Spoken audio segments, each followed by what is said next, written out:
Olá pessoal, tudo bem com vocês? Bom, para quem não me conhece, meu nome é Mariana e hoje daremos sequência à nossa leitura da Bíblia inteira em um ano.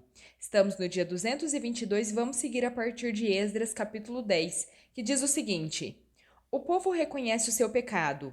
Enquanto Esdras estava orando e confessando, chorando prostrado diante do templo de Deus, uma grande multidão de israelitas, homens, mulheres e crianças, reuniu-se em volta dele.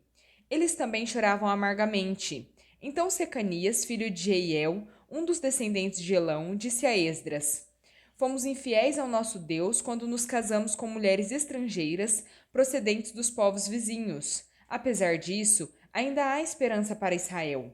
Façamos agora um acordo diante do nosso Deus e mandemos de volta todas essas mulheres e os seus filhos, segundo o conselho do meu Senhor e daqueles que tremem diante dos mandamentos do nosso Deus. Que isso seja feito em conformidade com a lei. Levante-se, esta questão está nas suas mãos, mas nós o apoiaremos. Tenha coragem e mãos à obra. Esdras levantou-se e fez os sacerdotes principais, os levitas e todo Israel jurarem que fariam o que fora sugerido. Eles juraram. Então Esdras retirou-se de diante do templo de Deus e foi para o quarto de Joanã, filho de Eliasibe. Enquanto esteve ali, não comeu nem bebeu nada, lamentando a infidelidade dos exilados. Fez-se então uma proclamação em todo Judá e em Jerusalém, convocando todos os exilados a se reunirem em Jerusalém. Os líderes e as demais autoridades tinham decidido que aquele que não viesse no prazo de 3 dias teria todos os seus bens separados para destruição e seria excluído da comunidade dos exilados. No prazo de 3 dias, todos os homens de Judá e de Benjamim se reuniram em Jerusalém, e no 20º dia do 9º mês, todo o povo estava sentado na praça que ficava diante do templo de Deus. Todos estavam trêmulos por causa da reunião e também porque chovia muito. Então o sacerdote Esdras levantou-se e lhes disse: Vocês têm sido infiéis. Vocês se casaram com mulheres estrangeiras, aumentando a culpa de Israel. Agora confessem o seu pecado ao Senhor, o Deus dos nossos antepassados, e façam a vontade dele. Separem-se dos povos vizinhos e das suas mulheres estrangeiras. A comunidade toda respondeu em alta voz: Você está certo, faremos conforme a sua palavra. Contudo, há muita gente aqui, e esta é a estação das chuvas. Por isso, não podemos ficar do lado de fora. Além disso, essa questão não pode ser resolvida em um dia ou dois, pois foram muitos os que assim pecaram. Que os nossos líderes decidam por toda a comunidade, depois que cada homem das nossas cidades que se casou com mulher estrangeira venha em uma data marcada, acompanhada dos líderes e juízes de cada cidade, até que se afaste de nós o furor da ira do nosso Deus por causa dessa situação. Somente Jonatas, filho de Azael, e Jazeias, filho de Tikvá, apoiados por Mesulão e pelo levita Sebetai, discordaram. Assim, os exilados fizeram conforme proposto. O sacerdote Esdras escolheu chefes de família, um de cada grupo de famílias, todos eles chamados por nome.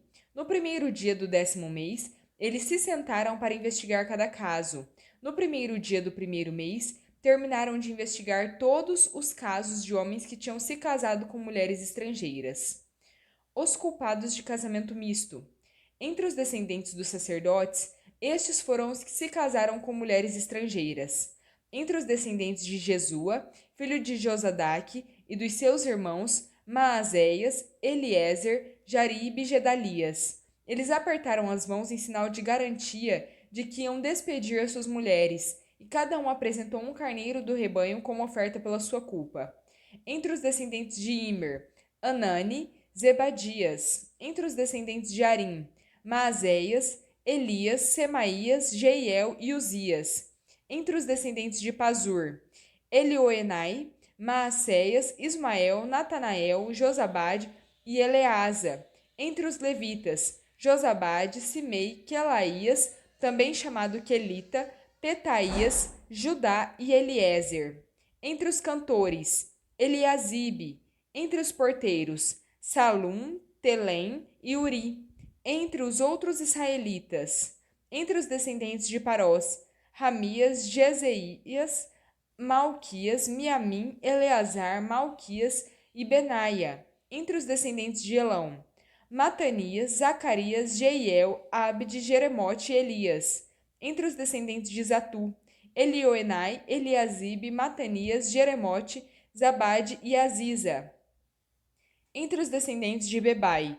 Joanã, Ananias, Zabai e Atlai, entre os descendentes de Bani. Mesulão, Maluque, Adaías, Jazube, Seal e Jeremote, entre os descendentes de Paete Moabe.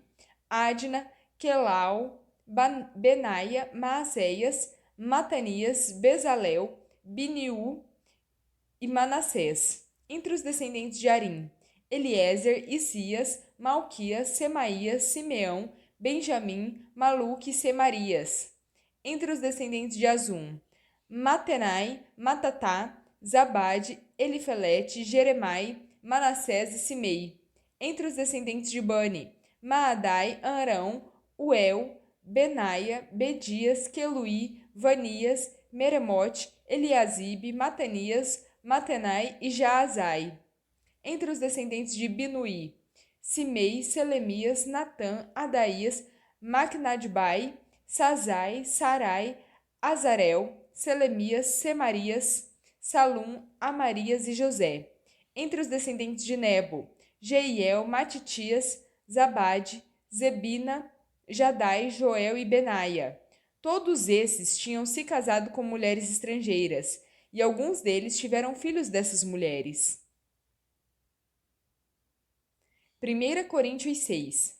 Litígios entre os irmãos. Se algum de vocês tem queixa contra outro irmão, como ousa apresentar a causa para ser julgada pelos injustos, em vez de levá-la aos santos? Vocês não sabem que os santos hão de julgar o mundo? Se vocês hão de julgar o mundo, acaso não são capazes de julgar causas de menor importância? Vocês não sabem que haveremos de julgar os anjos? Quanto mais as coisas desta vida. Portanto, quando vocês têm questões relativas às coisas desta vida, nomeiem juízes os que são rejeitados nas questões relativas aos valores da igreja. Digo isso para envergonhá-los. Acaso não há entre vocês alguém suficientemente sábio para julgar uma causa entre irmãos? Em vez disso, porém, um irmão vai ao tribunal contra outro irmão, e isso diante de descrentes. O fato de haver ações judiciais entre vocês já significa uma completa derrota. Por que não preferem sofrer a injustiça? Por que não preferem sofrer o prejuízo? Em vez disso, vocês mesmos causam injustiças e prejuízos, e isso contra irmãos. Vocês não sabem que os injustos não herdarão o reino de Deus? Não se deixem enganar, nem os sexualmente morais, nem os idólatras, nem os adúlteros, nem homens que têm relações sexuais com outros homens, nem os ladrões, nem os avarentos, nem os alcoólatras, nem os caluniadores, nem os trapaceiros herdarão o reino de Deus. Alguns de vocês foram assim, contudo foram lavados, foram santificados, foram justificados no nome do Senhor Jesus Cristo e pelo Espírito do nosso Deus. A imoralidade sexual. Tudo me é permitido, mas nem tudo me convém. Tudo me é permitido, mas eu não deixarei que nada me domine. Os alimentos são para o estômago, e o estômago para os alimentos, mas Deus destruirá ambos. O corpo, porém, não é para a imoralidade sexual, mas para o Senhor, e o Senhor para o corpo. Deus, pelo seu poder, ressuscitou o Senhor e também nos ressuscitará. Vocês não sabem que o corpo de cada um de vocês é membro de Cristo? Tomarei eu os membros de Cristo e os unirei a uma prostituta? De maneira nenhuma. Vocês não sabem que aquele que se une a uma prostituta é um corpo com ela? Pois está escrito: os dois se tornarão uma só carne. Aquele, porém, que se une ao Senhor é um espírito com ele. Fujam da imoralidade sexual. Todos os outros pecados que alguém comete são cometidos fora do corpo, mas quem comete imoralidade sexual peca contra o próprio corpo.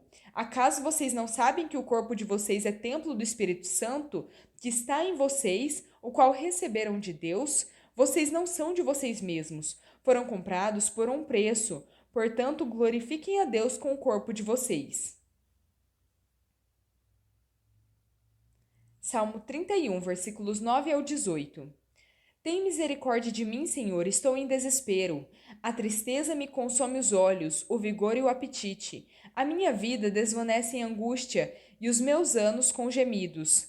A minha aflição esgota as minhas forças e os meus ossos se consomem. Por causa de todos os meus adversários, sou motivo de ultraje para os meus vizinhos e de medo para os meus amigos. Os que me veem na rua fogem de mim. No seu íntimo, fui esquecido como se estivesse morto. Tornei-me como um pote quebrado, ouço muitos cochicharem, pavor por todos os lados. Eles conspiram contra mim, tramando tirar minha vida. Eu, porém, confio em ti, Senhor, e digo: Tu és o meu Deus. O meu futuro está nas tuas mãos. Livra-me das mãos dos meus inimigos e daqueles que me perseguem. Faz o teu rosto resplandecer sobre o teu servo. Salva-me pelo teu amor leal. Não permitas que eu seja humilhado, Senhor, pois tenho clamado a ti. Que os ímpios sejam humilhados e calados fiquem no Seol. Sejam emudecidos os seus lábios mentirosos, pois com arrogância e desprezo falam contra os justos. Provérbios capítulo 21, versículo 3. Fazer o que é justo e direito é mais aceitável ao Senhor do que oferecer sacrifícios. Bom, pessoal, terminamos por aqui a nossa leitura. Espero que tenham gostado. Se gostaram, deixem o seu like, curtam esse vídeo, compartilhem e se inscrevam no canal se ainda não são inscritos. Muito obrigada, fiquem com Deus e até a próxima!